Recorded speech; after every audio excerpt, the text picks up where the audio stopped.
Hello, and welcome to my Beginner's Guide to Art Fundamentals tutorial series. This episode is episode 2, and we're going to be talking about anatomy.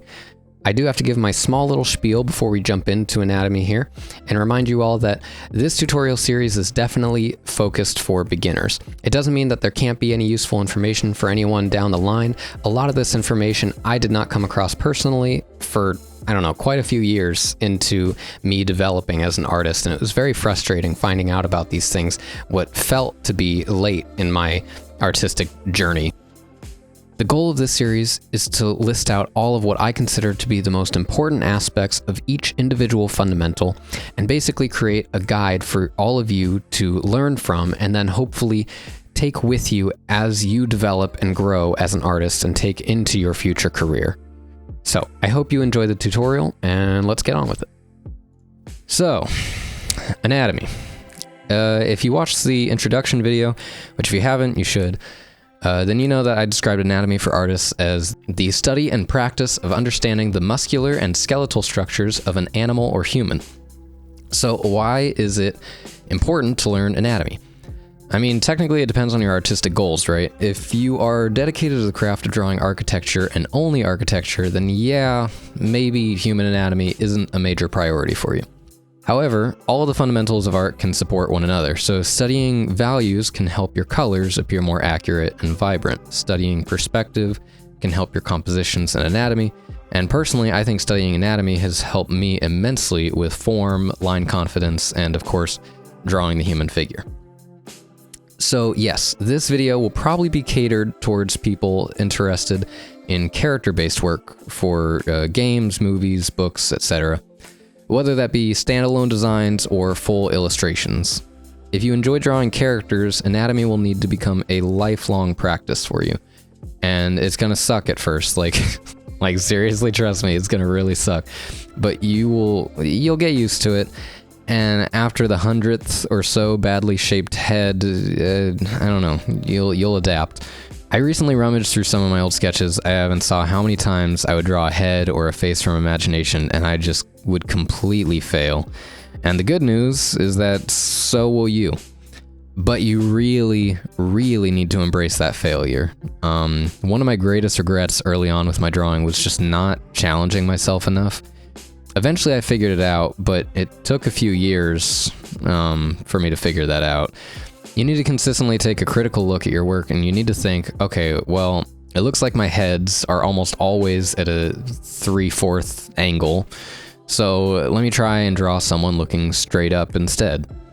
And the chances are, almost definitely, that you'll fail. You'll stop halfway because you'll be guessing too many things and not knowing how to make it look correct. The nose will probably be at a weird angle, the eyes are probably at a weird angle, the ears are either too high or low, and after you fail so hard that you want to cry under a blanket with a bag of elf fudge cookies, you'll study, hopefully. You should find some reference of someone's head looking straight up, and you should draw it, and you should compare it to your weird monstrosity that you made, and you should figure out how to Frankenstein your shit and kind of back into a decent looking human being.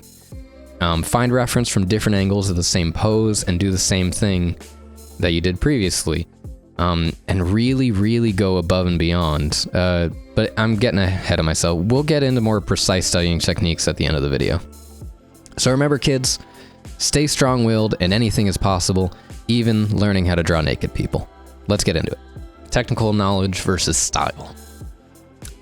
In order to discuss anatomy in art, we have to look at various examples. The problem is, what is a good example? And that can get a little tricky. There are certainly accurate examples, but I've seen quite a few artists with very expressive characters just wipe the floor with their anatomical know-how compared to some other more realistic artists.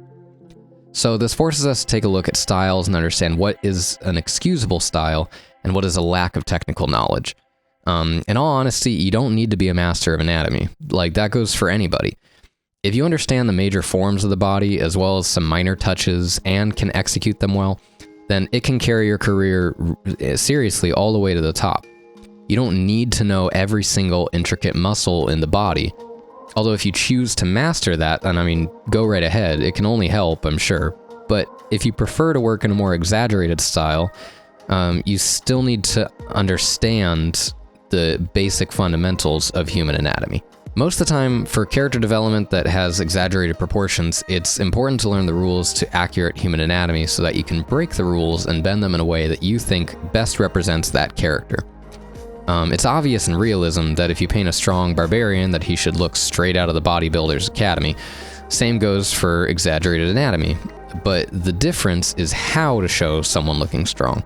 What portions of the body to emphasize and what portions of the body to keep simple. And this is where I believe style can be incredibly open and very, very fun. There's so many possibilities to make a character look like their personality without anything other than their overall body shape and posture. So if we took that example of the barbarian from before, we can observe your average strongman and think, okay, what makes them look strong?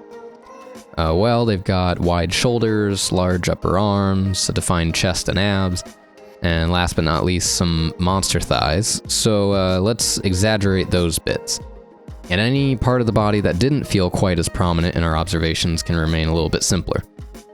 Now, how much you exaggerate and simplify is entirely up to you. It might sound very straightforward, but just look at some examples of the same archetype throughout different cartoons. Yes, not all of them are barbarians, but in this case, they all fit that strongman role. So, let's look at Dave the Barbarian here, who focuses heavily on the upper body while simplifying the hands and legs. His head is also shaped in a way that kind of implies a heavy chin or jawline that you see in heavily masculine figures. But it's also very soft with no harsh angles until you get up near his hair. I think this round face and body kind of fits perfectly with the character's personality if you've ever watched the show.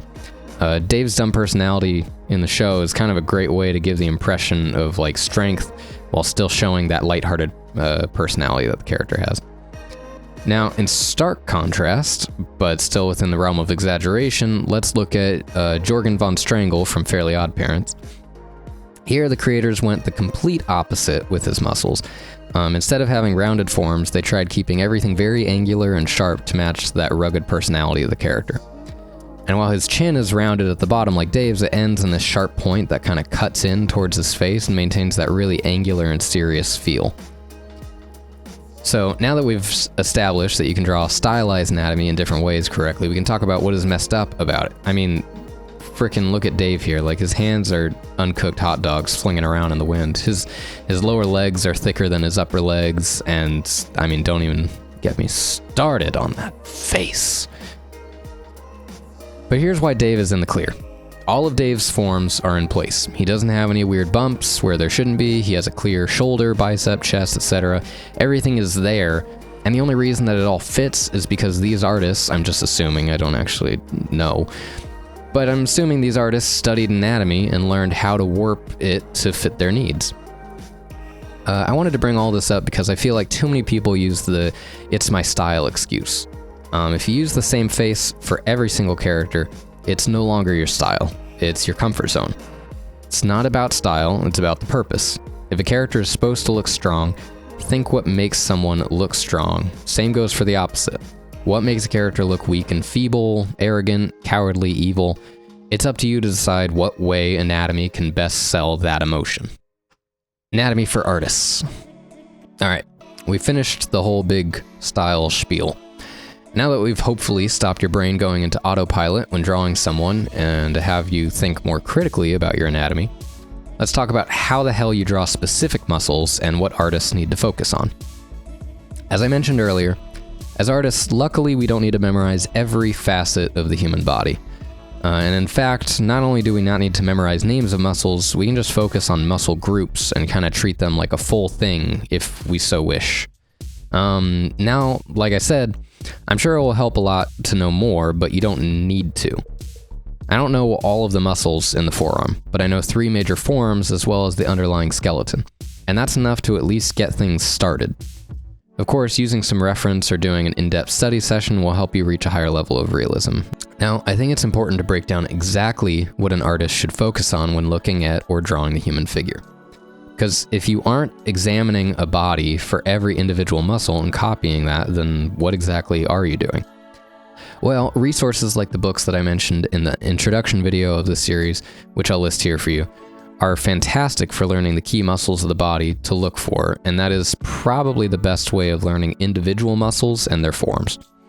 I'll be going over those later on this video as well, but because I'm not a master of anatomy, I really highly recommend you invest in one or more of the books mentioned.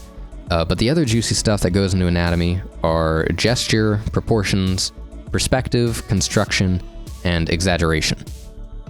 Each of these are kind of like sub-fundamentals. That's going to kind of be this repeated thing that I bring up in each of these tutorials is sub-fundamentals. I feel like every fundamental kind of has these levels of sub-fundamentals that act very similarly to full fundamentals. If one of them falters, it can really bring the whole fundamental down with it. So what exactly are each of these sub-fundamentals and why are they important? I'll explain those and then we will take a deep dive into each one. Gesture. Gestures are essentially the natural flow and curvature of the body. The less lines required to describe the gesture of a pose is generally seen as it being a better gesture. A good gesture is essential for keeping your figures looking natural and not so robotic, and it is the absolute contrast to most of the other sub-fundamentals of anatomy, at least kind of from what I've seen from doing critiques of people's work. Chances are the more you study muscles, the more your poses will end up looking really, really stiff and kind of constantly flexed. And I think gestures will bring a lot of that subtle, natural feel to each of your anatomical figures. Proportions. Proportion is referring to the actual measurements of a human body. Luckily, proportions can be broken down to kind of an average science. And through repetition, it can kind of become a subconscious process of measuring the human body just by eyeballing it. There are a lot of landmarks used to help memorize the average proportions of the human body, and we're going to discuss those later on. Perspective. Although perspective primarily is used for planning out architecture and three-dimensional objects in 2D, and there is going to be a tutorial entirely on that portion, it's also a really important tool for anatomy. All too often, I've seen artists have characters in their portfolio that just do not have a great sense of perspective. The most common mistake made are artists who neglect to learn proper foreshortening. Foreshortening is, it really is one of the toughest aspects of anatomy, I think, in my opinion. It refers to objects, or in the case of, in this case, body parts, that are coming towards or moving away from the camera or viewer. It's what you see in the majority of like League of Legends splash art, stuff like that. Dramatic poses with objects or figures flying towards or away from the viewer. Construction. When talking about construction, I'm referring to a simple breakdown of anatomy that makes it a lot easier for artists to manage and translate that anatomy visually. I don't need to know how many tendons, muscles, bones, etc. are in the human arm, but what I think I do need to know are the major ones and how best to simplify them. This is where you'll learn how to draw the muscles, really. What shape they are, how they react when they are active or passive, and so much more. This is usually the subject that, from what I've seen, most artists are really, really excited for and they focus very heavily on. Exaggeration. This subfundamental could be grouped in with gesture technically. The reason I have it separate, though, is that gesture is primarily talked about for exaggerating the body as a whole. And I want to, 1, hammer down the point of keeping your figures less robotic and more natural, and 2, go into specific parts of the muscle groups to discuss how and when to exaggerate. I'll also take this section to give examples of how someone with a more cartoonish style can take what we've discussed up to this point and apply that knowledge to their own characters. I don't want to just keep it all realism in the video. Alright, we've got a lot of information to go over. I do want to mention that just because I'm teaching you certain, quote-unquote rules that are good to follow, that doesn't mean that you should stick to any of this to a T. There's always room for experimentation, and you should definitely not shy away from that. Not only that, but I don't want anyone to think that, just because you watch this video that compresses all this anatomy knowledge together, that you're suddenly going to become instantly better at anatomy. All I have is the ability to kind of pave a road for other artists to follow. I can't really drive you down the road. That's something that only you can do on your own time and through studying. Gesture is possibly one of the most ignored subcategories of anatomy. Seriously, I don't see a lot of people do it. I know I personally was very hard-headed about it for many years, and although I would make myself do 30 to 60 second long gestural drawings, They'd mainly be me copying the outside contour lines of the drawing. Please, please, please, please understand the difference between this. Gesture is not just quickly drawing the outer lines of the figure. It's capturing the essence of movement with as little lines as possible. If the movement isn't there, it's just going to become a stiff pose. I believe the book Force by Michael Matesi is a wonderful resource for learning how to observe and execute this movement with line. Obviously, I don't want to just spout out all the lessons this book teaches, but I do want to discuss the concept of force because I do think it's really interesting. Basically, force, as it's described in the book, is anything in a person that has a high amount of midichlorians. I forgot I wrote that joke. Sorry, shit. That was really dumb. Force is actually the idea of the human body having a natural asymmetrical flow that moves and reacts depending on how the body is positioned.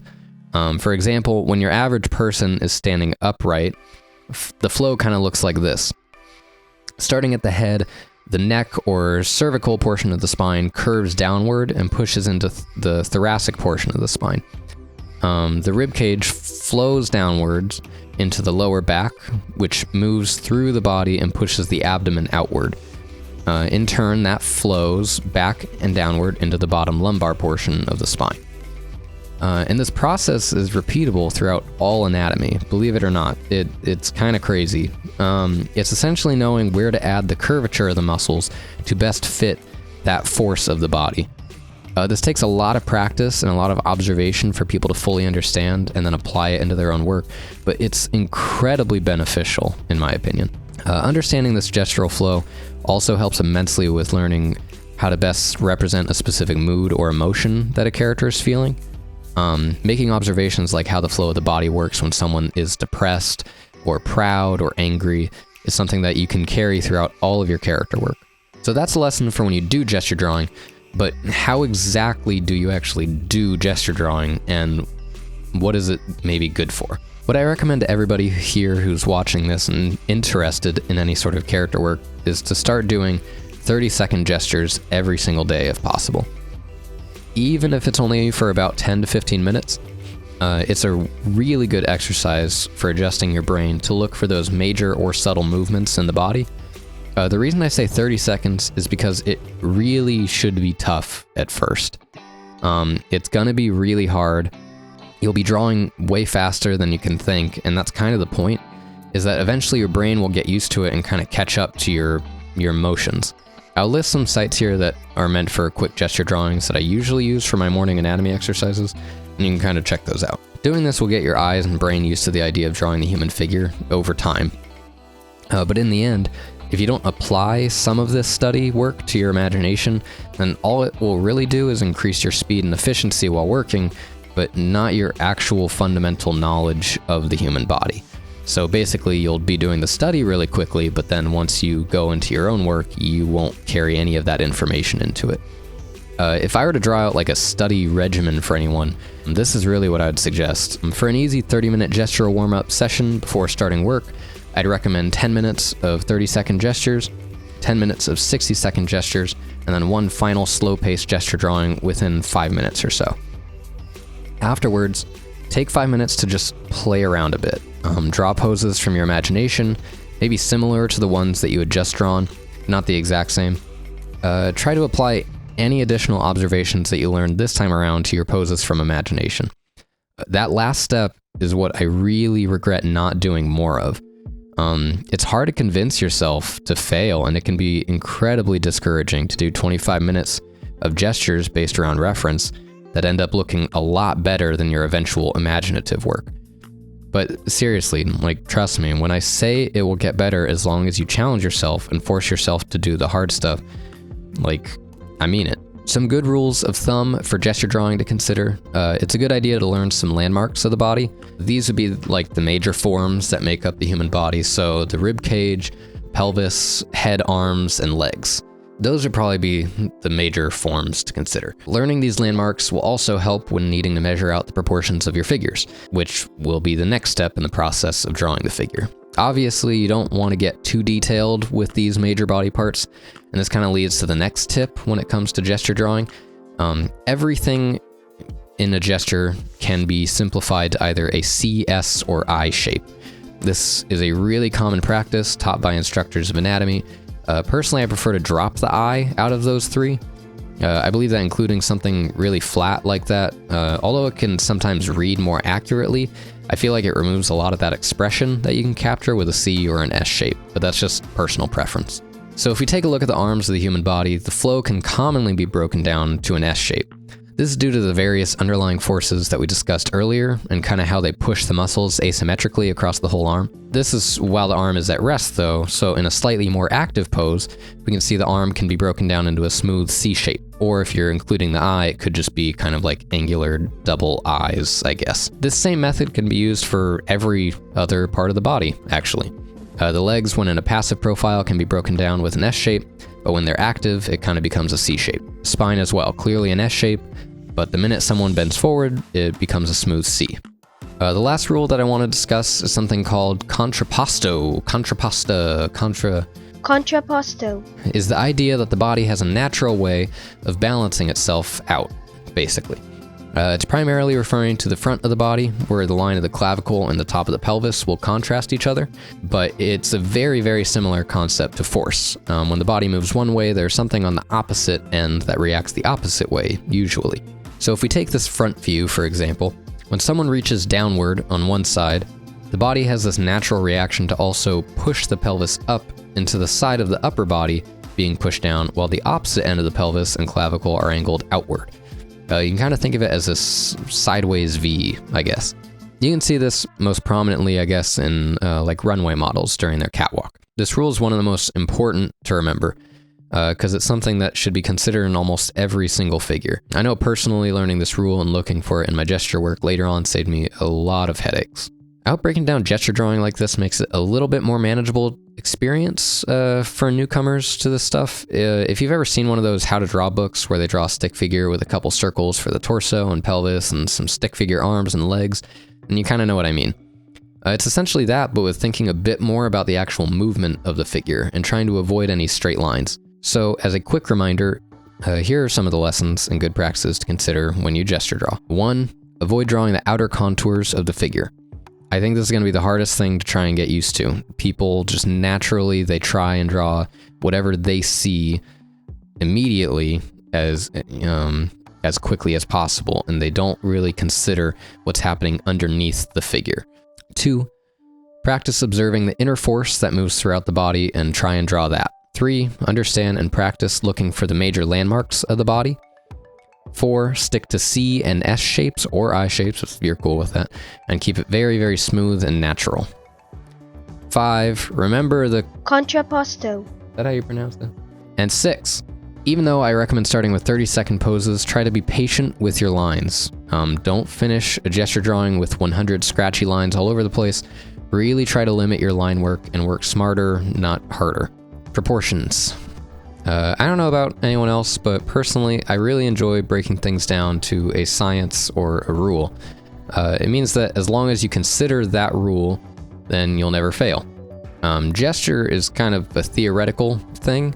There isn't really a science to breaking it down. There's no proven rules to follow or anything. All gesture has is common practices that have evidence of looking good that have been passed down over years and years. But proportions, on the other hand, what we're about to talk about, this has rules.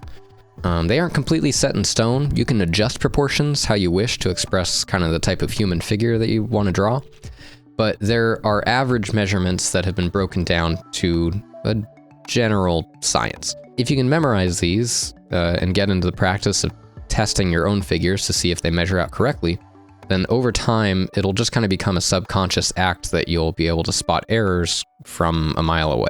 Now, the measurements of your average human body can get complicated. There's a lot to consider, and proportions can differ depending on the age of your subject, the gender, and sometimes people just have unique proportions. But if you learn the average measurements for a grown man and woman, then you can kind of learn how to adjust them for other more uniquely built figures. I highly recommend that anyone who watches this follows along as I draw out this figure, and I list off the measurements. Otherwise, I found that a lot of this information just goes in one ear and right out the other. All right, let's start. I believe the most important measurement, and the first that we're going to cover, is the actual measurement of the human body. Your average man or woman is around 7.5 heads tall. I know that sounds weird, but I'll explain. The main way of measuring the human body is by using somebody's own head, ripping it off of their now lifeless torso and lining it up at various key landmark points. And you know, it works pretty well. These are the following landmarks to measure the human body with the head. 1. The head itself makes up one head, obviously.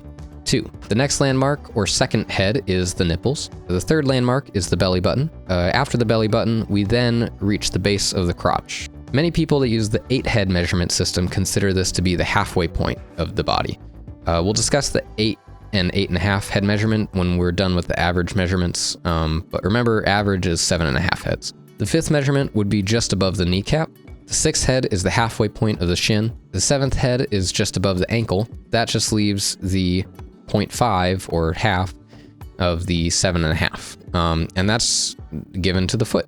The height of the foot when measured out is on average half of the height of the head. So those are all of the landmarks that you need to remember when measuring the human body. It's not actually that many to consider, seeing as how those landmarks are practically given to you. This takes practice though, not just memorization, but it takes a lot of application. There's been many a time that I remember lasso tooling a head of one of my characters and copy pasting it all the way down and realizing my character either had a huge head or looked like a Koopa in the live action Super Mario Bros. Movie. I even had to do this recently with a character, so it still is something that I use to check on my proportions. Now, I did mention the 8-head measurement system. This is a common practice for those that like to make their characters look more heroic. I know it might sound like a dumb rule of thumb, but it is kind of a common design practice that a smaller head usually makes for a stronger or more heroic-looking character, if the rest of the anatomy caters to that, of course.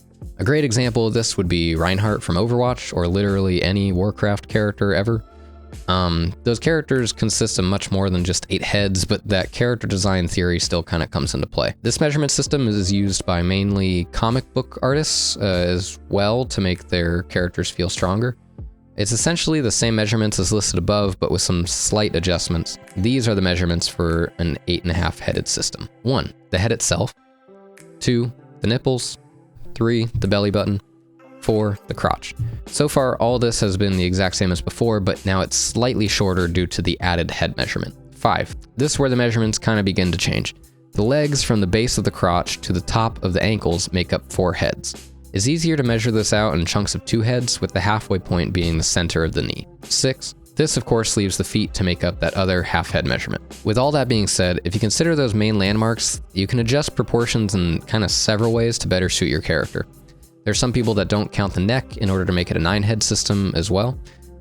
So there are several alternative ways. But these are the average measurements that most artists use. Now that we've measured out the height and figured out how to correct our mistakes if somebody is too tall or short, let's discuss some of the other landmarks.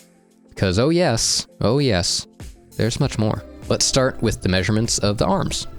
Instead of the head system, this is a system that kind of bounces off the head system.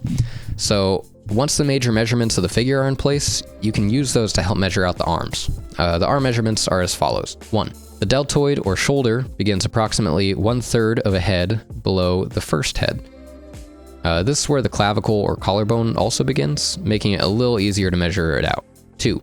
The deltoid ends at the nipples. 3. The bicep begins at the halfway point of the base of the chest and the clavicle bone. Remember I said base of the chest, not the nipples. It's different. 4. The bicep ends at the base of the rib cage.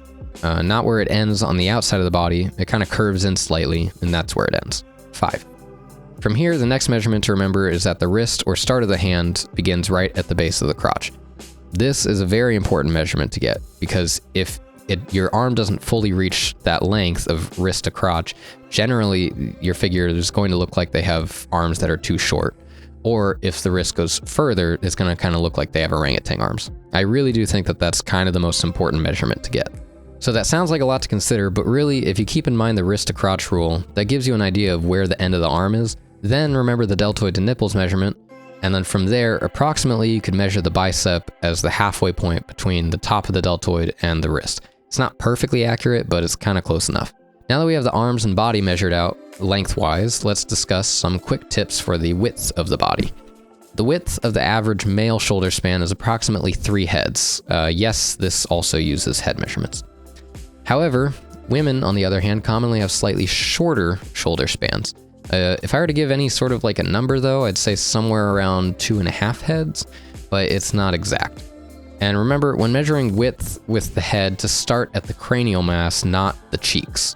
The reason I measure this as shoulder span is because the human body isn't the same width throughout. Clearly we aren't walking, talking rectangles. So here are some other quick tips for checking the width of your characters. Try to consider that the arms and shoulders, while having their own measurements for width, are extensions coming off of the ribcage. Technically, the ribcage and pelvis are what we're looking at for the general indicator for the width of the rest of the body, since both are the 2 major central bone structures that kind of exist throughout the body. The average width of the ribcage and pelvis are the same, and each is approximately 2 heads wide. It's fairly often that women will have slightly wider hips in comparison to the ribcage. Female measurements are closer to being a 1 3/4 head width for the ribcage and a 2 head width for the pelvis. But this is very inconsistent, things deviate quite a bit when it comes to this. The body dips in slightly as it transfers from the bottom rounded portion of the ribcage to the obliques. This portion can differ greatly since it is technically an area that stores fat, but based on average weight, it can commonly dip to be around 1.5 heads width. Alright, so we discussed the width and length of the human body, but I want to reiterate here and mention that all of these are approximate. There is a wide array of varying body types, so don't feel constricted. The rules involving areas of muscle and fat especially can vary and be loosely based on the average. So it's better to stick to rules based more around the skeletal structure, since that's more often than not the same regardless of the body type. So we've talked about measurements based on heads, but we still have not talked about the head itself. Arguably, it's one of the most important aspects of proportions to memorize. Someone can have orangutan arms, but the minute their eyes are too wide apart, people start to notice something that just isn't quite right. Head and face proportions are so important because faces and heads are what our eyes are naturally accustomed to look for in an image. It's also what people connect with the most. It's what brings personality and heart to the character or subject that you're drawing. And if you thought that body proportions were complicated, you're gonna hate me here in a second. The head has a lot of measurements for you to double check for if something is looking off. For starters, the head can be broken down into 3 even parts from top of the hairline to the base of the chin. The rest of the top portion of the head, past the hairline, extends about half the length of one of these parts. The 3 major measurements are as follows: beginning of hairline to the brow line to base of the nose, and then the base of the nose to the base of the chin. In the center third of the head, you can divide it in half, and that can roughly indicate the base of the eye socket.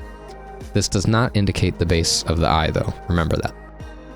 If you divide that top half of the center third one more time, you will then have a marker for the base of the keystone as well as the center of the eyes. The top of the keystone should go right in line with the brow line. The keystone is the trapezoid shape that dips in slightly down from your brow before your nose protrudes outwards. The bottom third of the face can actually be divided into thirds instead of halves. The base of the top third indicates where the center of the lips begin. The bottom of the second third indicates where the chin begins. The upper and bottom lip can deviate so much that it's really difficult to make any sort of proportional estimates based on them. But the chin and opening of the mouth, however, are more of a constant. At this point, the length of the head and face has its landmark points, but now let's check the width. The width of the head is roughly equal to the length of the top of the head to the base of the center major third. Another way of checking to see if the width of your head is accurate is it's approximately 4 eyes across, 1 eye per, eye. 1 eye for the width of the nose, and then 1/2 of an eye on each end where the cheekbone protrudes slightly on each end of the face. In total, that makes 4 eyes. Those are the primary landmarks for measuring out the proportions of the head and face. There's a few more small tips, though, that I think can really help out. For instance, the ears fit in within the length of the center major third. The ends of the mouth can commonly be linked up with the center of the eyes. And finally, the ends of the inside of the eyes can line up with the outer edge of the nostrils. So yeah, that's a lot of measurements to memorize. And really, these are just here to help you double check your work, making sure everything is there in its proper place. But proportions are so important to consider while working up your anatomy. This goes for humans and animals. Animals have their own proportions to consider as well. Unfortunately, I'm not an expert at animal anatomy, so I can't start listing off the helpful tips for measuring out a cheetah or something. But everything can be measured somehow. And studying and discovering your own measurements is actually a pretty enjoyable method of study. And giving yourself rules to memorize will help you later on when you have to draw that particular subject again. Because although I just listed a stupid long list of landmarks to consider, that doesn't mean that those are the only ones that exist. These were just the basic measurements to consider for the front of the body. Imagine if we had gone through each side and the back of the body. When referring to perspective in anatomy, I'm not referring to necessarily 3-point perspectives and horizon lines and vanishing points, although that stuff is all important to consider when creating a scene with characters, but we'll go over those subjects in the perspective course. No, I'm referring primarily to foreshortening and a basic understanding of 3D space and of form. Foreshortening is the idea of objects being spaced in a way that causes our eyes to perceive them as either closer or farther in view. It's also probably one of the most frustrating things to capture with anatomy, or with anything for that matter. However, what helps the brain try and wrap its way around the idea of foreshortening is the other part that we are going to discuss, and that's 3D space and form. So yes, 3D space is technically referring to a scene, but if we truly wanted to treat every small cylindrical shape properly in 3D space, we'd be having to connect everything to a particular vanishing point based on the horizon line, and that would take a while. So instead, it'll more than likely have to become something that is more intuitive through trial and error and heavy practice. The idea of taking a simplified object and turning it in 3D space is something that's incredibly difficult to wrap your brain around. Starting with a box is easy, then a box with a cylinder, but when you begin adding cones and cylinders and boxes together in several angles and moving in multiple directions, it can become pretty complex. There's some simple exercises to try out that can help your brain warm up to the idea of drawing objects in a fake three-dimensional space. One exercise that I recommend people try is just taking basic objects like cubes, cylinders, spheres, etc., and drawing them in various angles from your imagination. If you do this, consider these 2 basic rules of perspective when working on this. The further something gets in view, the smaller it appears. I'm not just referring to a guy standing at the end of the street versus someone standing in front of you. Clearly, the person in front of you is going to appear larger than the person at the end of the street. But I'm also referring to the small forms and planes that you may not notice immediately. For instance, when viewing a cylinder perfectly straight on, both ends appear to be the same size. The minute it is tilted slightly though, the end that's closest to your eyes is going to appear larger while the other end shrinks slightly. This effect is obviously much greater the further the object moves backwards or forwards in space. The second rule is how the planes change when an object changes angles. So let's use the cylinder example one more time, except this time the cylinder is going to start with the base of it facing directly towards us. This plane is completely flat to us and we can view it fully. However, the minute the cylinder begins tilting upwards, we can see the plane begin to shrink. Most of the time, when we see this happening before our eyes, our brains think nothing of it. We think, okay, so what? The bottom portion of this soda can is changing angles, big deal. But when we have to wrap our brains around the idea of drawing this out, many people don't consider squishing the plane, because it's essentially what's happening in a 2D sense. Although when we see the object in 3D, it's changing angles entirely. In 2D, all we need to consider is how to trick the eye of the viewer into thinking that something is changing angles, therefore shrinking the plane like so as an object is tilting one way or the other. It's not exactly shrinking, by the way, it's a bit more complicated than that, but we'll discuss that in the perspective video. This rule applies to all 3-dimensional forms, even spheres. Although the contour of the sphere is the same, the inner forms and outside markings are moving. That's something that is incredibly important to consider when you're faced with the task of constructing a head from nothing more than a sphere. If that head is at a tilt, you'll need to consider how that plane changes and how that would affect the landmark that you've set for yourself on that sphere. Those 2 exercises, I think, represent 2 things that my brain is doing constantly while constructing a human body from my imagination.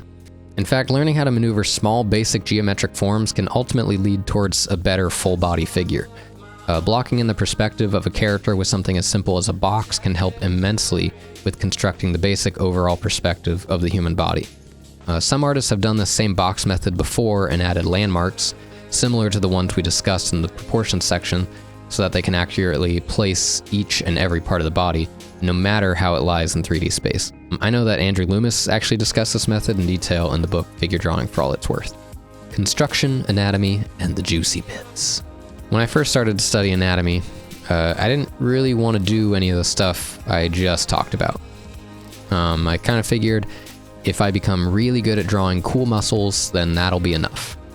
Yeah, cool muscles, that's what makes a good figure, right? It's kind of like trying to work out at the gym but skipping leg days. Your biceps are going to look like amazing, but people are going to laugh at your little chicken legs. By studying that straightforward anatomy, you're going to have some really solid, muscly people. But there isn't going to be a lot of substance or finesse underneath it. So please, please, please, please take the time to do the less exciting stuff. Everything is equally important, so try not to become too focused on any one thing in particular. In fact, I have a story for this exact ominous warning. An old artist friend of mine, someone I met when I was just starting out, was obsessed with gestures. Like, they loved drawing the gestures of people more than anything else. And while that isn't my own personal juicy bit, that was theirs. And they did not deviate from it whatsoever. Unfortunately, what ended up happening was their lack of leg days at the gym started showing. The time came for them to finally start working up a portfolio and look for some freelance. And when they tried drawing past the gesture part of the figure, everything looked off. There were muscle groups missing, going at wrong directions, being disproportionate, etc., etc. They started to kind of realize their mistake, and they weren't really able to fix their figures for a while after that. Eventually they did, though. I'm not trying to tell people to avoid their own juicy bits. If there's a particular fundamental or sub-fundamental that you get extra excited about, then please embrace it. But, you know, you can have 8 children. And you don't like to admit it, but one's definitely your favorite. But that doesn't mean you want to be arrested for child neglect for the other 7 kids, right? So bad parenting aside, anatomy is probably my own personal favorite child, and I'm happy to teach you about my personal favorite portion of it. To begin, let me tell you the difference between construction and anatomy. To put it simply, anatomy is pointing at a person's bicep and saying, hey, that's a bicep. Where construction is someone pointing at a person's bicep and saying, hey, that looks like an elongated sphere. But it's a bicep. So one is the actual knowledge and placement of the muscles, the other is knowing how to view them as simple, interchangeable shapes. Kind of like Lincoln Logs of the human body? Sorta? Not really, I don't know. Now, I thought a lot about how best to teach this and keep it clear and concise, and although I'm giving you all this information, it's still nothing without your own personal application. So, as you are learning, please take the time to explore other resources of anatomy and test your knowledge by drawing without reference, at least occasionally, to see just how much you're actually retaining. Alright, let's get into this. The body is comprised of 7 major forms, kind of like the landmarks we discussed earlier. The head, ribcage, pelvis, both arms, and both legs. I believe that the ribcage and pelvis are 2 of the most important ones because the positioning of these can help you decide the positioning of the rest of the figure. Before I get into each simplified form of the body, I do want to mention that these are not facts. These are interpretations of muscles, and they can be interpreted in multiple ways. Whether the ribcage is a box, a sphere, a cylinder, whichever, as long as you have a method that works for you and can depict the figure accurately, please go for it. Don't feel confined to what I'm about to say. The rib cage can be simplified into kind of like an egg shape that has a scoop taken out of the bottom center of it, and with the top peak of the egg shaved off a bit. The scoop is where the abdomen of the body will be placed, and the shaved off bit is where the neck will protrude from. The pelvis can be simplified into a short, wide cylinder, but with tapered sides. The head itself can be blocked in as a simple sphere, or if you'd like to include the jawline, a sphere with a box protruding out the front and following the edge of the sphere works for that. All 3 of these forms are connected by the spine, so try not to treat each one too much as their own form, but more like a group of forms working together. In fact, Stan Prokopenko has a wonderful video on this major mass, which he calls the bean. So please go watch that if you want to learn more. All of the major and even the minor parts of the body can be simplified. Hell, everything ever can be simplified in simple geometric shapes if you really train your mind around thinking about form. This rule doesn't only apply to anatomy. Hopefully you can see now how things can be simplified. Like, I'd love to go through every major form of the body, but I wouldn't feel right teaching what I essentially all learned from Michael Hampton's book, Design and Invention. I'm not here to parrot other people's teaching, and I encourage anyone here to go take a look at that book for further exploration into the intricacies of each section of anatomy. But before you say, but wait, I thought you were going to teach me about anatomy, you fraud, you loser, just calm down. First of all, like I said, these tutorials are meant to set you on your path and teach you the things that you should explore further. And second, I'm going to go over a quick example of observing the anatomy of a specific portion of the body, and then how we should go about simplifying it. Hopefully, after giving this example, it'll kind of show you the thought process that I personally go into when trying to discover how to simplify forms, and that you can then try to emulate or rework to fit your own preferences and set out to discover your own process. I'm basically trying to teach you to fish, not just giving you a fish. So with that being said, let's do a quick little deep dive on the arm. The arm consists of two major sections. You have the upper and the lower arm. The upper arm contains the deltoid, biceps, brachialis, and triceps as the four major muscle groups. The lower arm contains three major groups. You have the ridge muscles, the extensors, and the flexors. Technically speaking, there are around like 9 or so muscles in this grouping of 3 masses, but we won't worry about that for now. Underneath these muscles lie 3 major bones to consider. The humerus is the upper arm bone, that's easy, and the radius and the ulna are the 2 forearm bones. When they're laid flat, they create a simple rectangular box, but when your hand is turned downwards, they cross one another, carrying each muscle in the forearm with them. So obviously, with that many muscles and bones, it can get a little bit complicated. But if you take the time to learn what the major muscle groups are in each section of the body and learn how to simplify them into a geometric shape, then you can reconstruct it more easily.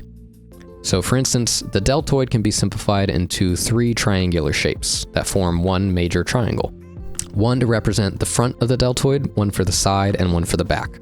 Obviously, you'll want to research further into this in order to get an idea of when to draw specific muscles, when they're flexed or unflexed, but for now, this I think is enough to get you started. Observing these muscles and then attempting to recreate them with simpler shapes is only going to benefit you when you need to construct anatomy for any type of drawing. If we follow the same principle, we can kind of see that the bicep can easily be broken down into a basic ovaloid sphere, or even kind of an extended box. The forearm muscles can be broken down into ovaloid shapes that extend into a long, thin cylinder. When all these simplified muscles are put in place, you can already kind of see a really great foundation for your muscles. So the next step would then be to work on adding that extra edge of realism, assuming that's what you're going for.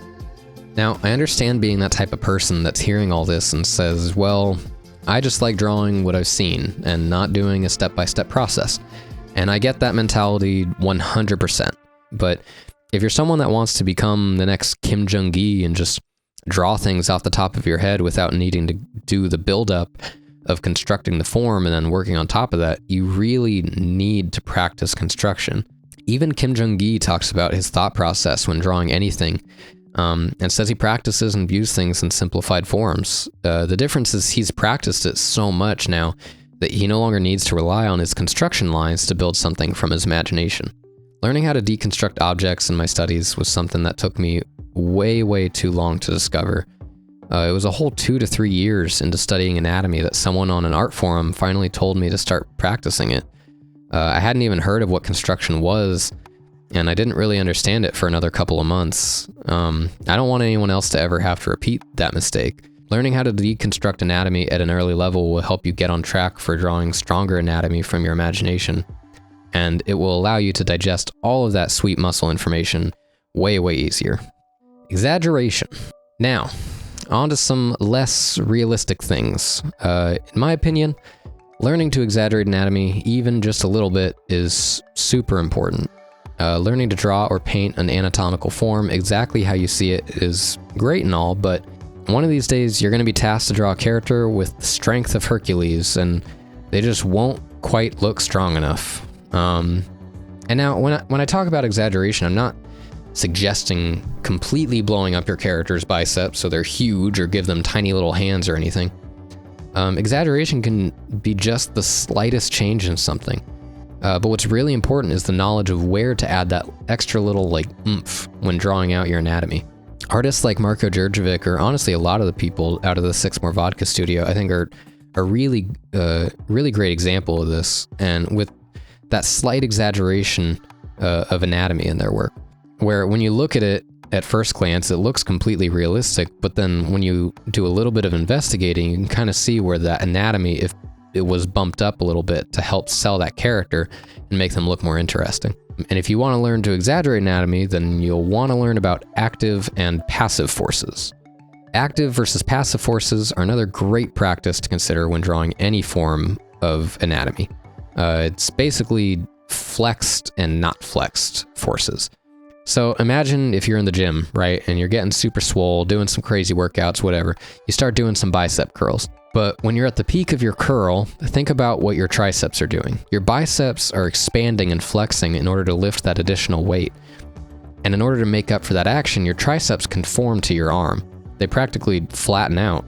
Then you let your arms lower, and they're hanging there. No exertion on your biceps.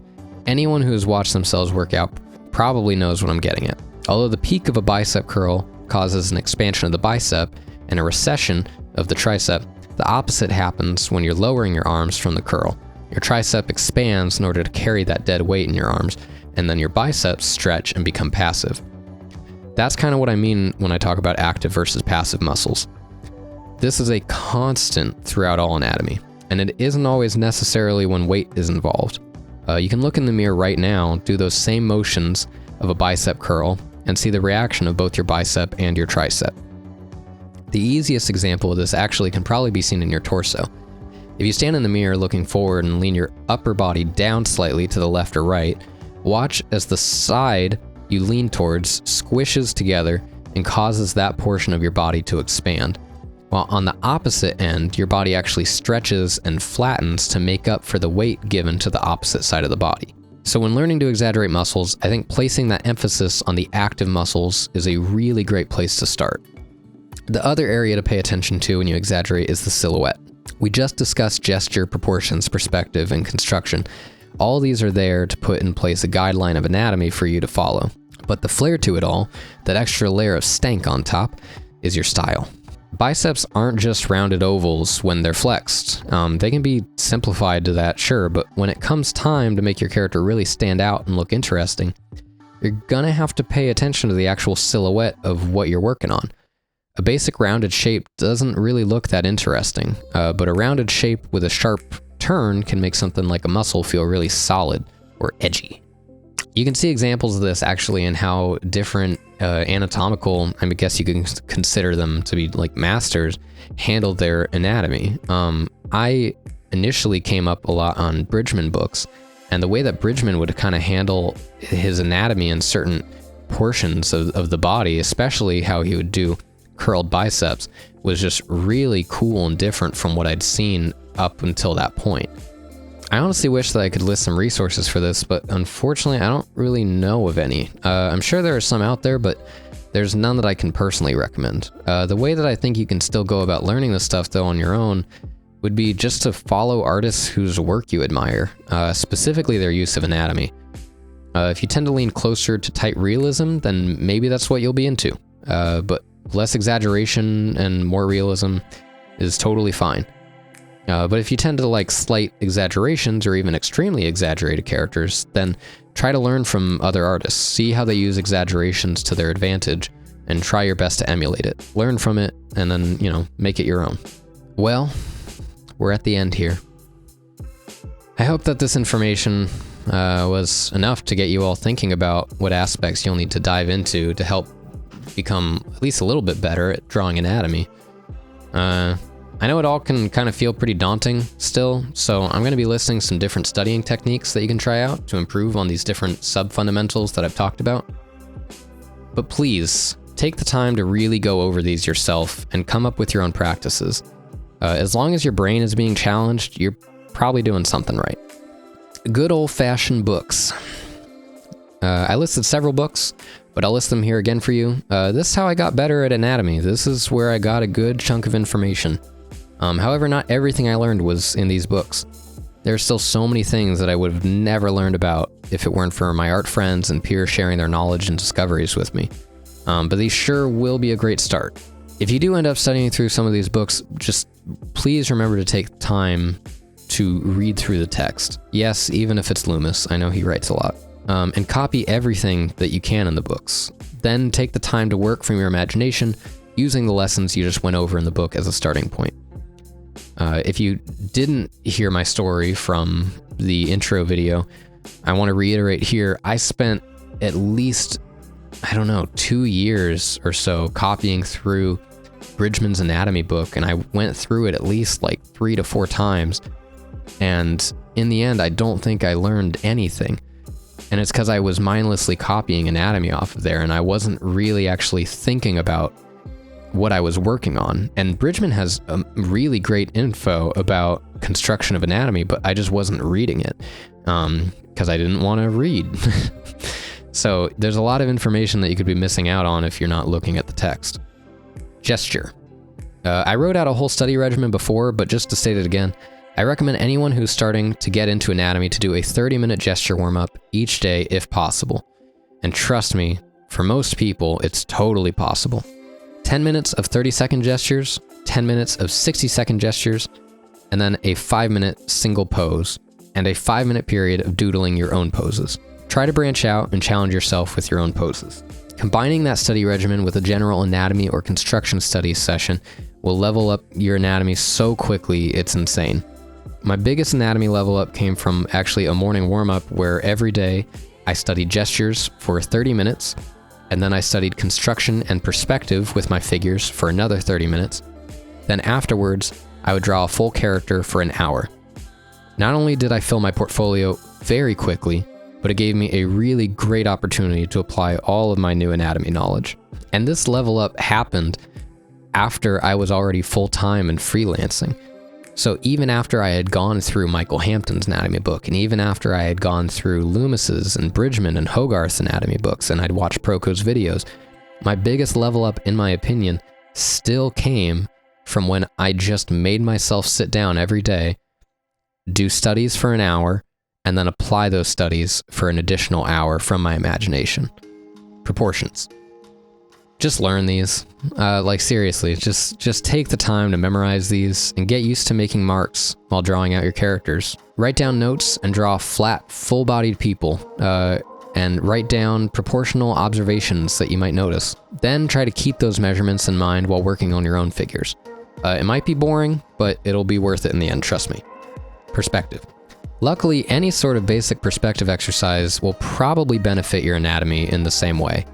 But if there were any sort of a basic exercise to do that I'd recommend, I'd say constructing a basic shape like a sphere, making it see-through of course, or at least having some sort of outward pattern or drawing on the outside to follow. Copying a shape like a cube, a cylinder, etc., and drawing it at multiple angles would definitely be beneficial. Keeping in mind the outer and the inner forms. Which way certain planes are facing, try to really keep in mind the full three-dimensional form of the shape. Doing this with your morning gesture warm-ups for a couple minutes I think will help, and if you're already making yourself do this warm-up, taking an extra couple of minutes to draw some shapes from your imagination would not be bad at all. Construction and anatomy. If you bought this tutorial, you have the internet. You can look up, insert body part here, anatomy. And you can come up with hundreds of thousands of photos and diagrams. Don't feel discouraged or allow the lack of specific resources be an excuse to not do the work. If you can Google something, you can start learning something. So I recommend you start Googling the human body. Learn the skeletal structure, muscle groups. Start with very specific portions like the arms or upper torso, and then draw everything. Draw the major muscle groups, write down notes of what they are, then draw them from your imagination. Then when you've learned those and drawn them, try to simplify them. Give yourself your own rules to follow. Learn for yourself why the arm can be simplified into a cylinder or the rib cage can be simplified into an egg shape. Give yourself a study regimen and a plan. Week 1, study the upper torso for 1 hour a day. 45 minutes from reference, 15 minutes from imagination.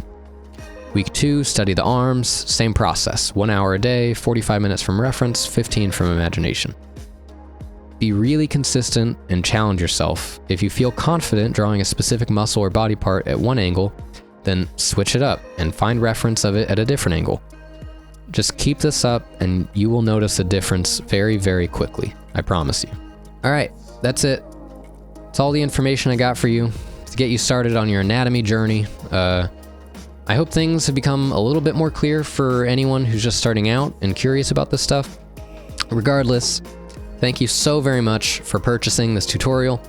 And as always, if you have any questions or concerns, maybe I'm stupid and left an important part out of the video, just please email me and tell me how dumb I am. Thanks, everybody. Bye.